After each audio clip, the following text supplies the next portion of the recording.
नमस्कार दोस्तों, आप सब लोगों का स्वागत है manandmotor.com के ऊपर। और आप लोगों ने जो भी सवाल पूछे हम लोगों से यहाँ पर, उसका जवाब देने का दिन है। और सबसे पहला सवाल लेते हैं सचिन का, जो कि अक्सर जो है वो डीलरशिप वगैरह जो है वो सभी लोगों के साथ ऐसा ट्रीटमेंट करते हैं। और ये भी यही कह रहे हैं कि इन्होंने एक टियागो गाड़ी बुक करी थी और अब जो है इनकी जो आरटीओ के अंदर फाइल जाने वाली है, मतलब कि गाड़ी जो है रजिस्टर्ड होने वाली है इनकी, और इन्होंने जो है इंश्योरेंस बाहर से करवा लिया था।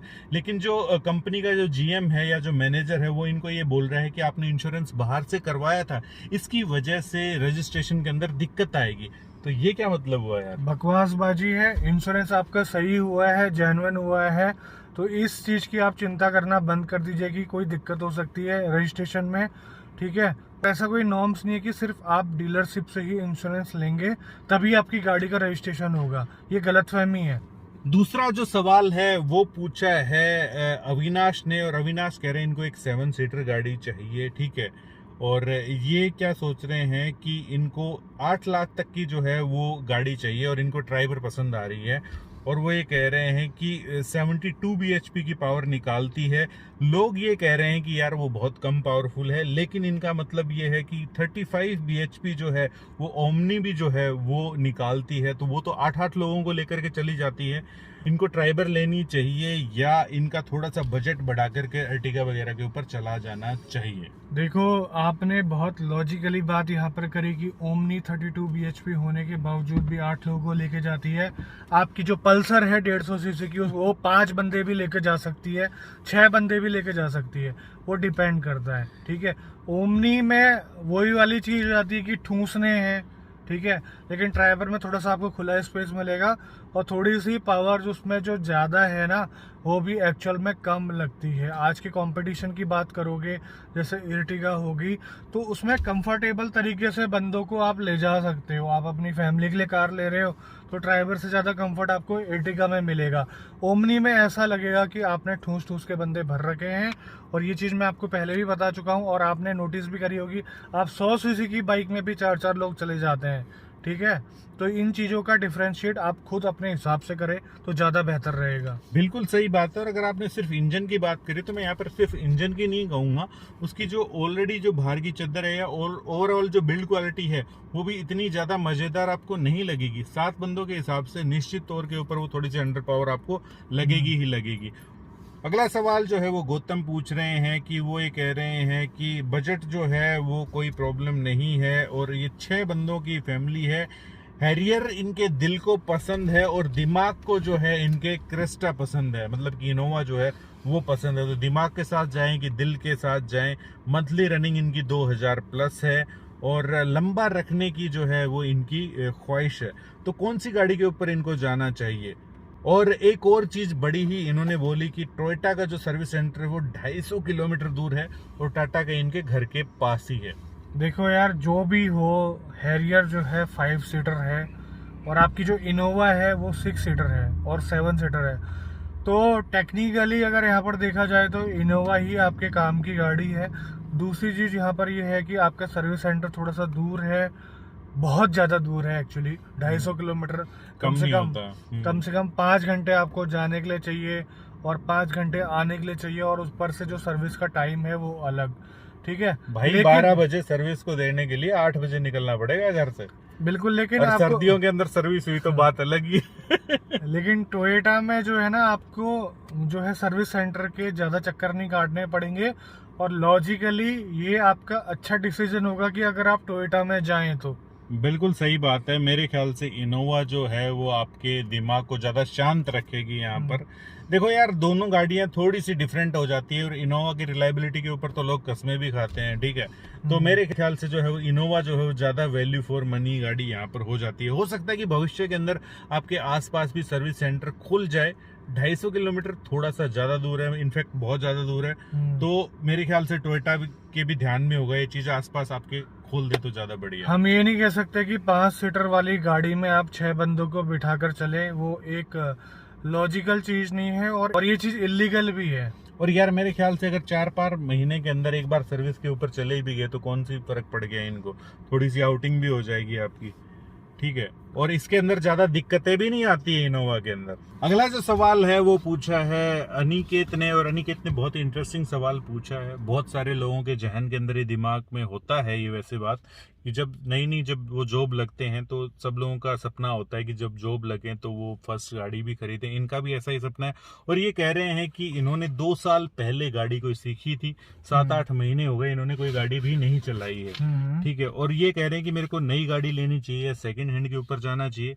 दूसरे जो मेंबर चलाएंगे इनकी फैमिली के अंदर वो इनके फादर होंगे। इनकी फैमिली के अंदर टोटल 4 बंदे हैं और वो ये कह रहे हैं कि मैं सेकंड हैंड के ऊपर अगर जाता हूं तो इन्होंने जो चूज कर रखी है वो स्विफ्ट डिजायर चूज कर रखी है, महिंद्रा वरीटो चूज करी हुई है और हुंडई वर्ना चूज करी है। उसके बाद की भी प्लानिंग है इनकी। वो ये कह रहे हैं कि इसके बाद जो है वो मैं क्रेटा खरीदने वाला हूं और क्रेटा भी जो है वो EX वेरिएंट। तो ये कह रहे हैं कि मेरे को इन तीनों गाड़ियों में से कौन सी गाड़ी खरीदनी चाहिए, क्या सेकंड हैंड खरीदना ज्यादा सही है, और सबसे बड़ा इनका सवाल ये है कि अर्निंग कितनी होनी चाहिए कोई भी गाड़ी खरीदने के लिए। देखो, आप अगर सेकेंड हैंड गाड़ी ले रहे हैं, 25 से 30 हजार आपकी सैलरी है तो ठीक रहेगा। और उसमें भी कुछ जो है कंडीशंस हैं कि आप कितना जो है आपकी डिस्पोजेबल इनकम है, कितना आप उड़ा सकते हैं, कितना आप अपनी फैमिली के रहन सहन के लिए, पालन पोषण के लिए आप कितना खर्च करते हैं वो भी डिपेंड करता है। लेकिन जो गाड़ी आपके पास है, जैसे आप सेकेंड हैंड स्विफ्ट डिजायर आप ले रहे हैं तो एटलीस्ट आपके पास जो है महीने में 7 से 8 हजार खर्च करने के लिए गाड़ी के ऊपर होना चाहिए, अगर आप फाइनेंस में ले रहे हैं तो। बिल्कुल, खुद घूमने के लिए, और अगर कोई है तो उसको घुमाने के लिए चाहिए ही चाहिए भाई पैसे। और अगर मैं बात करूं कि नई गाड़ी की, तो मेरे ख्याल से आपको तुरंत नई गाड़ी का डिसीजन नहीं लेना चाहिए। कम से कम आपकी जो सैलरी जो है 40-50 हजार के आसपास हो, उसके बाद आप 15-20 हजार रुपए की EMI अगर आप फाइनेंस करवाते हैं गाड़ी को 5 साल के लिए, स्पेशली क्रेटा जैसी गाड़ी को ले, तो 15-20 हजार रुपए आप जो है वहां पर EMI निकाल दें तो ज्यादा बेहतर है। ना आपको दिक्कत होगी ना आपकी फैमिली को दिक्कत होगी। ऐसी गाड़ी का क्या फायदा है जो कि यार अपनी मतलब की फैमिली को भी दिक्कत हो, खुद को भी दिक्कत हो रोजमर्रा की लाइफ के अंदर। बिल्कुल, थोड़ा सा इस मामले में ना दिमाग लगा के सोचना। हमारे हिसाब से आपको सेकंड हैंड गाड़ी जो है वो लेना ज्यादा सही रहेगा यहाँ पर। और सेकंड हैंड गाड़ी के अंदर भी जो है वो मेरे ख्याल से आप लोग जो है वो जो है स्विफ्ट डिजायर के ऊपर चले जाएं तो ज्यादा बेहतर है। वो आपका ज्यादा खर्चा भी नहीं करवाएगी, आप अच्छे से उसके ऊपर और ज्यादा अपना हाथ साफ वगैरह भी कर लेंगे, और फिर बाद के अंदर अगर बेचते हैं तो वो भी अच्छा पैसा दे करके चली जाएगी। अगला जो सवाल है वो पूछा है शुभम ने, और इनका बजट जो है वो 6 लाख है। सेंट्रो स्पोर्ट्स और इग्निस डेल्टा के अंदर कंफ्यूज हैं, और इनकी जो गाड़ी है वो लगभग 300 किलोमीटर चलेगी मंथ के अंदर, और पॉकेट फ्रेंडली इनको गाड़ी चाहिए। और इसके अलावा भी अगर कोई गाड़ी बता सकते हैं तो बता सकते हैं हम लोग, ये इन्होंने बोला है। मेरे हिसाब से तो इनको इग्निस में जाना चाहिए, क्योंकि कई सारे रीजंस हैं, जैसे कि अच्छा इंजन आपको मिल जाता है, अच्छा स्पेस आपको मिल जाता है, अच्छी फीलिंग आपको इग्निस के अंदर मिल जाएगी।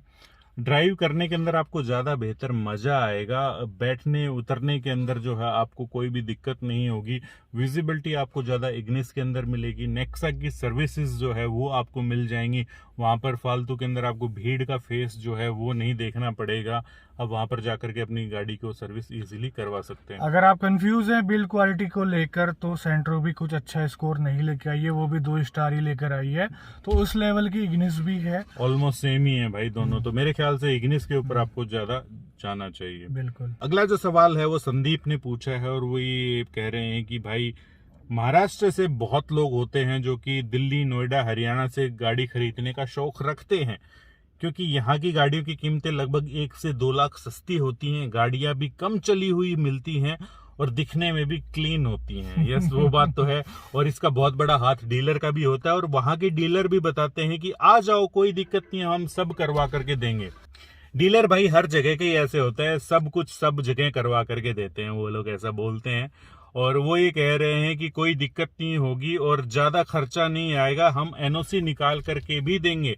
और बहुत सारी और भी बातें बोलते हैं कि वहां से गाड़ी खरीदना सही रहेगा या नहीं होगा। तो स्पेशली महाराष्ट्र के लोगों के लिए सवाल है। NOC निकालना कोई बड़ी बात नहीं है। NOC निकालना कोई बड़ी बात नहीं है। NOC निकलवाने के बाद जो दिल्ली का डीलर है उसका सारा खेल ख़त्म हो जाता है। उसके बाद आपकी हेडेक जो है वो स्टार्ट होती है। आप अपने स्टेट में जाकर अपनी आरटीओ में जाके उसका रजिस्ट्रेशन करवाते हैं, तो आपको जो है गाड़ी की जो टैक्स है दोबारा से पे करना पड़ता है स्टेट का। तो आपको जो है टेंशन प्लस खर्चा मिला के गाड़ी जो है उसी कीमत की पड़ जाती है जितना आप उसको जो है महाराष्ट्र से लेते।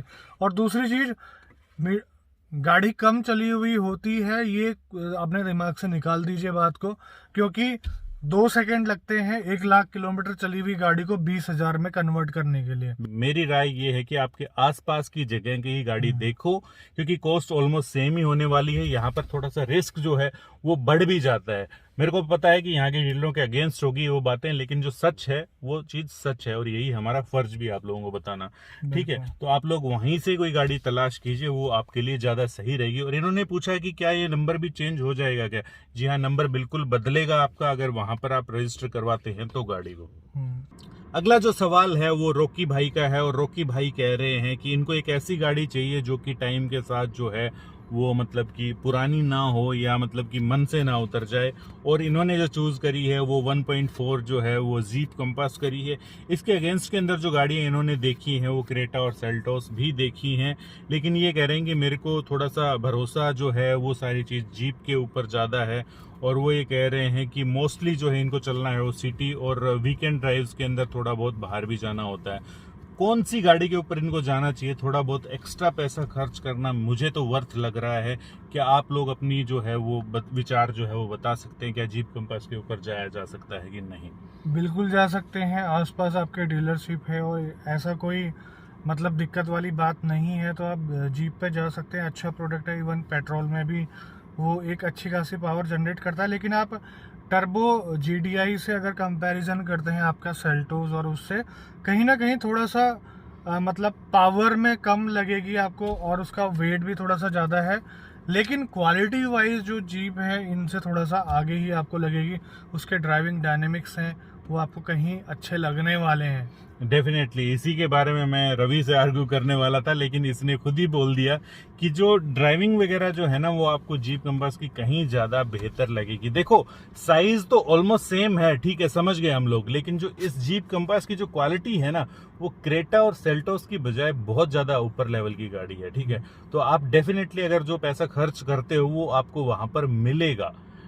अगला जो सवाल है वो ललित पांडे ने पूछा है, और वे कह रहे हैं कि इनको नई गाड़ी खरीदनी चाहिए या यूज्ड गाड़ी खरीदनी चाहिए। कुछ इनके जो रिश्तेदार हैं वो ये बोल रहे हैं कि एक यूज्ड गाड़ी खरीद लो, कोई कह रहे हैं कि नई गाड़ी खरीद लो, और ये साथ के साथ कंफ्यूज हैं कि मैनुअल खरीदनी चाहिए या ऑटोमेटिक गाड़ी खरीदनी चाहिए। देखो मेरे भाई ललित, सबसे पहली बात तो मैं आपको बता दूं कि हमेशा जो अगर आपको एक बढ़िया गाड़ी अगर मिल रही है ना मार्केट के अंदर, तो यूज्ड गाड़ी जैसा जो है वो कोई भी डील नहीं होती है, वो हमेशा वैल्यू फॉर मनी होती है। अगर आप उसको बाद में भी बेचोगे तो आपके उतने ज्यादा पैसे नहीं टूटते हैं, लेकिन डिपेंड ये करता है कि आपसे कोई धोखे या दगाबाजी ना कर रहा हो, आपको एक ढंग की गाड़ी, एक ढंग का प्रोडक्ट जो है फेयर डील आपको मिल रही हो, तब तो यूज्ड गाड़ी खरीदने का फायदा है। वो आपके ऊपर डिपेंड करता है कि आप कितने समझदार हो, आप कितने तेज हो, आप कितनी ज्यादा तफ्तीश करते हो किसी गाड़ी का कि आपसे चीटिंग ना करी जाए। बाकी रही नई गाड़ी की, अगर आपको कोई दिक्कत नहीं है, अगर आप कोई सरदर्दी नहीं चाहते, अगर आप ये सारे प्रोसेस से नहीं गुजरना चाहते, then definitely go for new car. आपको भी कोई दिक्कत नहीं होगी, पड़ोसी भी आपके खुश रहेंगे, थोड़े से पड़ोसियों के जला भी पाओगे आप लोग। ठीक है, और रही बात मैनुअल और क्या कहते हैं कि ऑटोमेटिक की, तो अगर आपके शहर के अंदर बहुत सारे ट्रैफिक रहता है, बार बार आप जाम के अंदर फंसते हैं, देन ऑफ कोर्स ऑटोमेटिक जो गाड़ी है वो हमेशा कंफर्ट के लिए बनी हुई होती है। और अगर आप फन टू ड्राइव ज्यादा पसंद करते हैं देन गो फॉर मैनुअल। क्या कहता है? वैसे ये क्वेश्चन है ललित भाई ने प्रीमियम क्वेश्चन में भी पूछा हुआ था। अच्छा, हाँ, उनकी जो सिटी है वो हल्द्वानी है। ओके। तो मुझे नहीं लगता कि आपको जो है ऑटोमेटिक में जाना चाहिए, क्योंकि उतनी बड़ी सिटी नहीं है, उतना ज्यादा ट्रैफिक जाम वहाँ पर नहीं होता है। अच्छा, प्रीमियम क्वेश्चन के अंदर उन्होंने थोड़ा सा खुल के बता दी है चीजें, मैंने नॉर्मल क्यूएनए से उठाया था। Okay. बिल्कुल बिल्कुल। और अगर जाम होता भी है उतनी देर के लिए नहीं होता है, ये सारी चीजें नॉर्मल आती है। अगर आप पैसा बचाना चाहते हैं तो आप मैनुअल में भी जा सकते हैं। और इन्होंने ये भी कहा था कि मैं क्रेटा ले लूं क्या, और इन्होंने मेंशन किया था कि जो गाड़ी है वो फन टू ड्राइव होनी चाहिए। लेकिन मैं यहाँ पर आपको बता दूं, जो क्रेटा है आपकी गाड़ी, 1.5 पेट्रोल में, वो उतनी ज़्यादा फन टू ड्राइव नहीं है, उतनी ज़्यादा क्या बिल्कुल भी नहीं है, एक नॉर्मल गाड़ी की तरह है। उन्होंने मेंशन किया था कि गाड़ी जो है थोड़ी सी स्पेशियस होनी चाहिए और लंबे लोगों के लिए होनी चाहिए। तो यहाँ पर ये है कि अभी जो है आने वाले टाइम पे XUV 500 वगैरह लॉन्च होने वाली है, थोड़ा सा इंतज़ार कर लीजिए उसका, ठीक है। स्कॉर्पियो भी नहीं आने वाली है, वो थोड़ा सा एडवांस प्लेटफॉर्म में रहेगी और थोड़ा सा सेफ भी हो सकती है वो। तो अगर आपको ज़्यादा जल्दी नहीं है तो थोड़ा सा इंतज़ार करिए, आपको जो है ज़्यादा ऑप्शन मिल जाएंगे, क्योंकि इनका जो बजट है 18 लाख के आसपास है। ये थे आप सब लोगों के सवाल जो कि आपने पूछे manandmotor.com के ऊपर। उम्मीद करते हैं कि आपका कंफ्यूजन दूर हुआ होगा, और अगर फिर भी कोई सवाल है तो नेक्स्ट Q&A के लिए बचा करके रखिए, वो आप manandmotor.com के ऊपर पूछ सकते हैं, और साथ ही साथ हमारे इंस्टाग्राम हैंडल के ऊपर भी पूछ सकते हैं, हम लोग वहां से भी सवाल उठाते हैं। मिलते हैं ऐसी किसी नेक्स्ट इन्फॉर्मेटिव वीडियो के अंदर इसी मैसेज के साथ कि अगर 4 व्हीलर चलाते हैं तो सीट बेल्ट जरूर डालिएगा, 2 व्हीलर अगर चलाते हैं तो हेलमेट जरूर डालिएगा। जय हिंद, जय भारत। भारत माता की जय।